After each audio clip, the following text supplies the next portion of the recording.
Путин лидер, созданный для Российской Федерации. bmpd. ДЭК 12 2018 4 часа 22 минуты. Авторитетное американское издание. Defense News. В очередном ежегодном специальном выпуске Outlook 2019, представляющем мнение мировых политических и военных лидеров и авторитетов, об итогах 2018 года и перспективах 2019 года в военно-политических отношениях, опубликовала и мнение директора Центра анализа статегий и технологий, Центра СТ, Руслана Пухова. Director of Moscow-based think tank CAST Putin is a leader made for the Russian Federation. Путин лидер, созданный для Российской Федерации. Заметка посвящена главному политическому событию 2018 года для России, очередному переизбранию Владимира Путина на пост президента Российской Федерации. Предлагаем русский текст публикации. Директор Центра анализа статегий и технологий, Центра СТ, Руслан Пухов. Defense News. Для России главным событием 2018 года стало очередное переизбрание Владимира Путина на пост президента на 6 лет. Несмотря на то, что в силу характера путинского режима само переизбрание не стало какой-либо неожиданностью, однако оно продемонстрировало, что Путин остается безальтернативным общенациональным лидером в России, опирающимся на широкую массовую поддержку населения и консенсусную поддержку элит. Таким образом, внутренняя и внешняя политика России остается на прежнем курсе на многие годы вперед, поскольку никто не сомневается, что Путин тем или иным образом сохранит контроль над страной и после окончания своего президентского срока в 2024 году. Собственно, именно преемственность и стабильность курса Путина и являются главным его достижением в глазах большей части населения, поскольку Путин смог обеспечить поступательное развитие экономики, благосостояния и общественного порядка в стране. Путин фактически реализовал знаменитую формулу русского премьера начала столетия Петра Столыпина: «Дайте мне 20 лет спокойствия, и вы не узнаете Россию», и в этом смысле, голосуя за Путина, российские избиратели голосуют в первую очередь за продолжение спокойствия, обеспечивающего модернизацию страны. Успешность этой модернизации и скачок в благосостоянии и развитии инфраструктуры были наглядно продемонстрированы эффектным проведением летом 2018 года в России чемпионата мира по футболу. Путин и его администрация по-прежнему продолжают оставаться мощным драйвером модернизации России в западном стиле, и в этом смысле Путин продолжает восхитительно твердо держать Россию на прозападном курсе, что является особенно поразительным в условиях внешнеполитической конфронтации с Западом. Хотя на Западе Путина усиленно изображают в качестве некоего архитектора антизападного похода и вождя глобальных антизападных сил, желающего чуть ли не разрушить западные демократии, однако очевидно, что в российском контексте Путин намного либеральнее и прозападнее, чем большая часть населения России и российских элит. Действительно, согласно всем опросам и голосованиям, большинство русского народа высказывается за намного менее либеральные и более популистские и просоциалистические подходы в области экономики и за куда большую жесткость во внутренней и внешней политике. В этом смысле Путин выглядит воплощением произнесенной еще 200 лет назад известной формулы Александра Пушкина, что правительство есть единственный европеец в этой стране. Авторитарный характер путинского правления позволяет российской администрации проводить жесткую ответственную финансовую политику, принимая в случае необходимости непопулярные меры вроде одобренного решения о повышении пенсионного возраста. Это позволяет удерживать макроэкономический баланс в весьма хорошем состоянии, несмотря все возрастающее давление американских санкций. Во внешней и оборонной политике Путин в предстоящие 6 лет, видимо, будет продолжать придерживаться осторожной линии, направленной прежде всего за минимизацией издержек от конфронтации с Западом. Характерно, что законопроект о федеральном бюджете России на 2019-2021 годы предусматривает фактическое сокращение военных расходов в этот период. Согласно нашим оценкам, с учетом дополнительных выплат бюджетных сокращения фактически не произойдет, но и реального роста военного бюджета также не будет.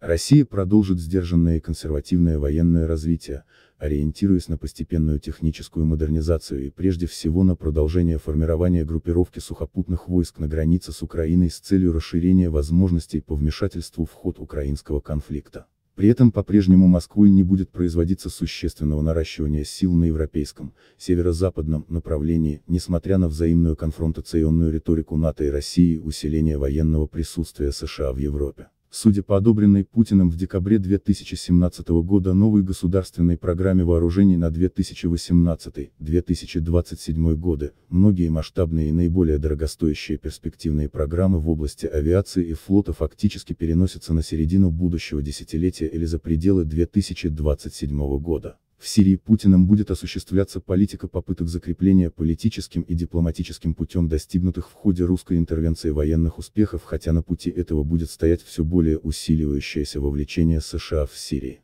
А поскольку Вашингтон, в отличие от Москвы, не имеет в Сирии никакой позитивной повестки дня, то американцы обладают большей свободой действий в этой стране. Активное давление со стороны Соединенных Штатов на Россию в последние годы, включая постоянное наращивание санкций, привели российскую политическую элиту к мнению о невозможности достижения какого-либо политического урегулирования с США в обозримом будущем, включая перспективы ослабления американских санкций. В России сейчас широко полагают, что даже в случае полной капитуляции Москвы по основным узловым направлениям внешней политики, Вашингтон вряд ли пойдет на существенное ослабление санкций, эффективность которых как рычага давления в этом случае будет тем более полностью доказана. В результате общественное мнение России все более настраивается на длительную конфронтационную полосу в отношениях с Западом и США, где критическую роль будут играть долгосрочная устойчивость экономики и общества. Если Россия с минимальными потерями сможет выдержать 10 или 15 лет такого конфронтационного периода,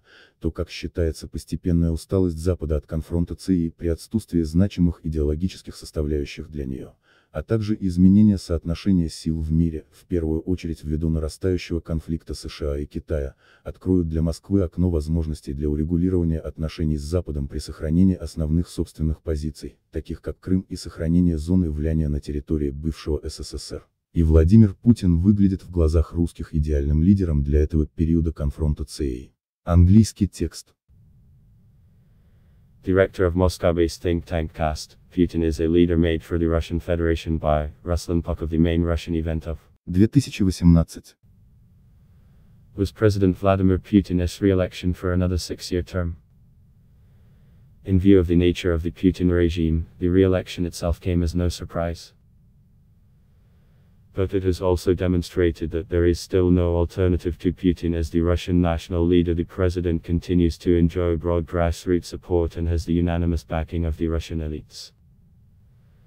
As a result, Russia's domestic and foreign policy course is set to remain unchanged for many years to come. No one is in any doubt that one way or another, Putin will remain in charge even after his current presidential term runs out in 2024.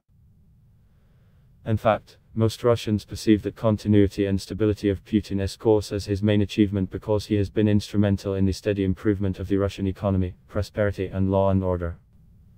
Putin has basically put into practice the famous strategy formulated by the early 20th century Russian Prime Minister Pyotr Stolypin. Give me 20 years of calm and you want to recognize Russia. In that sense, by voting for Putin, the Russian electorate votes primarily for a continued calm that is fundamental to the country's modernization.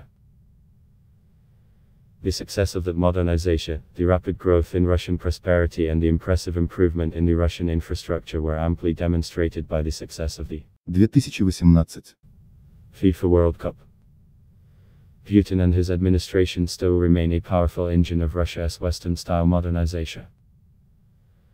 In that sense, we can only admire the president's determination to maintain the country's pro-Western course, which is especially impressive given the ongoing foreign policy confrontation with the West. In the West itself, Putin is portrayed as an architect of an anti-Western approach, a leader of the global anti-Western forces and a man determined to undermine Western democracy. It is clear, however, that in the Russian context, Putin is far more liberal and pro-Western than most of the Russian public or the majority of the Russian elites.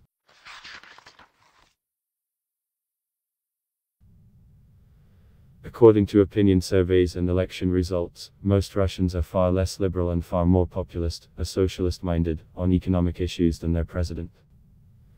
They also advocate a far more forceful and conservative domestic and foreign policy course.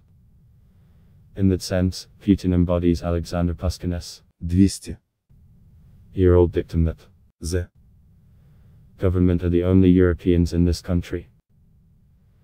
The authoritarian nature of Putin's rule enables the Russian government to pursue a sensible and responsible financial policy, taking unpopular measures such as the recent rise in the retirement age when the situation calls for it. As a result, Russia's macroeconomic indicators remain sound despite the growing pressure of US sanctions. In his domestic policy and on matters of defense, Putin is likely to carry on with the cautious approach that aims to minimize the costs of the confrontation with the West. A case in point is the draft federal budget for 2019-2021, which includes real-term defense spending cuts. Based on our own estimates, defense spending will remain flat thanks to various budgetary chicanery, but there will certainly be no increase. Russia will continue to pursue a cautious and conservative program of bolstering its military capability, with an emphasis on gradual technological modernization, including a continued build-up of forces stationed along the border with Ukraine in order to give Moscow more instruments for intervening in the course of the Ukrainian conflict.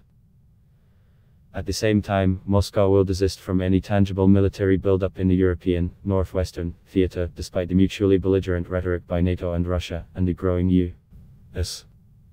military presence in Europe. Judging from the new state armament program for 2018-2027, which Putin signed off in December 2017. Many of the most ambitious and expensive aerospace and naval weapons programs have effectively been pushed back to the mid-2020s, or even beyond 2027. In Syria, Putin will keep trying to convert the military success of the Russian intervention into political and diplomatic gains, but he will be hampered by the growing Syrian involvement of the United States. Unlike Moscow, Washington has no constructive agenda in Syria, which gives the Americans a greater freedom of maneuver. The growing U.S. pressure in recent years, including the constant ramping up of anti-Russian sanctions, has led the Russian political elite to believe that there are no tangible prospects for any political normalization with the United States anytime soon, and that the sanctions are here to stay. It is now the general opinion in Russia that even if Moscow were to capitulate on all the key foreign policy fronts, there would be no tangible easing of U.S. sanctions, and the sanctions themselves would be vindicated as an effective instrument of pressure. As a result, the Russian public opinion is increasingly determined to endure a long-term confrontation with the West and with the United States in particular. Long-term stability of the Russian economy and society will be crucial if Russia is to emerge relatively unscathed from the confrontation. In fact, Russia can probably survive 10 to 15 years of such confrontation without too much damage to itself. It is believed, however, that the West will gradually become weary of the confrontation in the absence of any ideological underpinnings for it.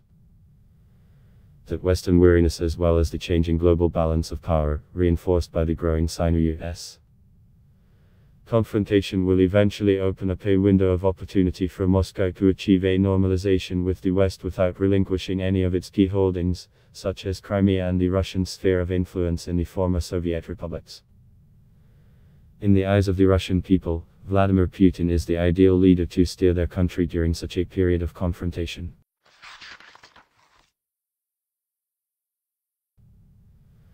Ruslan Pukov is the director of the Moscow-based think tank Center for Analysis of Strategies and Technologies. Пухов, США, CAST, политика, Путин, Россия. Leave a comment, read comments. 184.